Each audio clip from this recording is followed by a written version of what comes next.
Hi friends, അസ്സാം വലൈക്കും. അപ്പോൾ ഇന്ന് ഞാൻ വന്നിട്ടുള്ളത് നല്ല ടേസ്റ്റി ആയിട്ടുള്ള ഒരു ചക്കവറവിൻ്റെ റെസിപ്പി ആയിട്ടാണ്.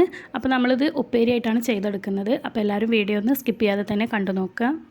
അപ്പോൾ ആദ്യം തന്നെ ഞാനൊരു കുക്കർ എടുത്തിട്ടുണ്ട്. അതിലേക്ക് നമ്മൾ ക്ലീൻ ചെയ്തെടുത്തിട്ടുള്ള ചക്ക ചേർത്ത് കൊടുക്കുന്നുണ്ട്. അതിൻ്റെ കൂടെ തന്നെ ഞാൻ കുറച്ച് കുരും കൂടെ എടുത്തിട്ടുണ്ട്.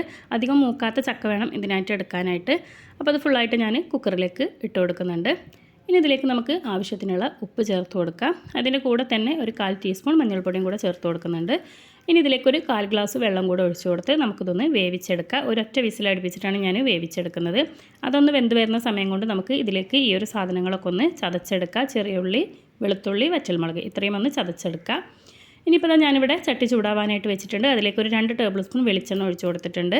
അതിലേക്ക് നമ്മൾ ഈ ഒരു ചതച്ചെടുത്തിട്ടുള്ള അതും അതുപോലെ തന്നെ കുറച്ച് കറിവേപ്പിലയും കൂടി ചേർത്ത് നന്നായിട്ട് തന്നെ ഒന്ന് മൂപ്പിച്ചെടുക്കാം. ഇപ്പോൾ അവിടെ നല്ല പോലെ തന്നെ ഒന്ന് മൂത്ത് വന്നിട്ടുണ്ട്. ആ മൂത്ത് വന്ന സമയത്ത് നമുക്കിതിലേക്ക് നമ്മുടെ ആ ഒരു ചക്ക വേവിച്ചതും കൂടെ ചേർത്ത് കൊടുക്കാം. ഇതുപോലെ വേണം നമ്മൾ വേവിച്ചെടുക്കാനായിട്ട്. അപ്പോൾ നമ്മുടെ ചക്ക വറവിട്ടത് റെഡി ആയിട്ടുണ്ട്. അപ്പോൾ തീർച്ചയായിട്ടും എല്ലാവരും ഒന്ന് ട്രൈ ചെയ്ത് നോക്കുക. വീഡിയോ ഇഷ്ടപ്പെട്ട ലൈക്ക് ചെയ്യാനും ഷെയർ ചെയ്യാനും സബ്സ്ക്രൈബ് ചെയ്യാനും മറക്കരുതേ.